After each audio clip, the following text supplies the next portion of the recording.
Salutations my Fallout lovers, it is Matty here today bringing you a Fallout 4 news update in my second video of the day. Now before anything, be sure to check out the link in the description of my previous video. That is a new episode of humanity's best hidden gems featuring sleeping dogs, and I love that game to death, so be sure to check it out.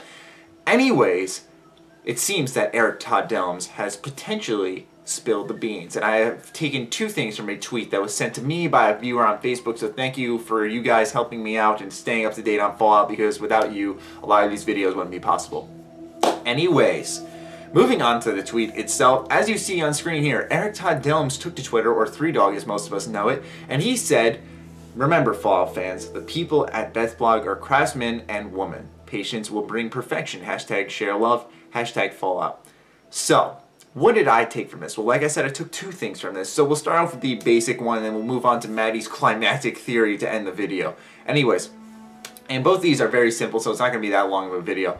My first theory from this is that he's telling us to be patient. And now, obviously, Eric knows people at Bethesda a lot better than we do. He personally worked there for a game and was one of the core famous characters in there. So it's very obvious that he knows stuff that's going on in the studio. Now, whether or not he's connected with this project is unknown. I mean, he has tweeted out a few times and teased us about him being a part of the project, saying, "Are you ready for more dog?" or "Are you ready to fight the good fight?" You see them on screen here. So yeah, he has said stuff like that before. But then I think to myself, you know, maybe he's trying to tell us to wait because maybe it won't be announced this year and it may be announced at QuakeCon 2015 like my backup prediction is and like a lot of ours are. So it's very well possible that he's kind of giving us the hint that way. But the other thing is, and it's kind of one of those things where if you just really look deep into what he's saying here, it's kind of like, how does he know it's Fallout? There has to be a reason he said that, right? I mean, other than the fact that Bethesda is consistently harassed on a daily basis, but that's besides the point. It's kind of the fact that it all boils down to, how does he know that it's going to be Fallout? So did he by chance accidentally spill the beans? That's kind of the question that's coming to mind right now for me, is that did he accidentally kind of just leak it in a way where he's like, yeah, I'm a part of the project and you know, it's going to take time, but it's going to be really good if you wait and you stop bothering them.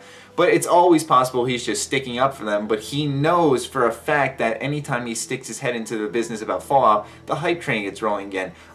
Actually, one time I contacted him about doing a video just discussing Fallout, and I just said, if you want to discuss your top 3 features you'd want to see in the game, I'd love to have you on the channel and we could discuss that. And he said he has to keep his head low about Fallout stuff due to people always speculating. And we talked through email. I was like, alright, that's fine, but I don't get how he can do that and then kind of tease this unless he's a part of the project. So you get what I'm saying, right? This was a video idea I came up with and discussed with him, and he did tell me this. So I figured that the only way he could be saying, like, why would he bring up Fallout like that and stick his head into the community when he knows the risk? I mean, it's a big difference talking about the features you want to see and then actually just kind of tweeting something. Don't get me wrong. I'm just saying, though, that that's one thing worth mentioning in this video. But anyways, I'd love to know your thoughts on this in the comments down below. I'm very curious as to your thoughts on the entire subject. Now, anyways, be sure to follow me on Twitter, like me on Facebook, keep my discount codes in mind. Other than that, my Fallout lovers, stay sexy, stay active, I love you all, peace!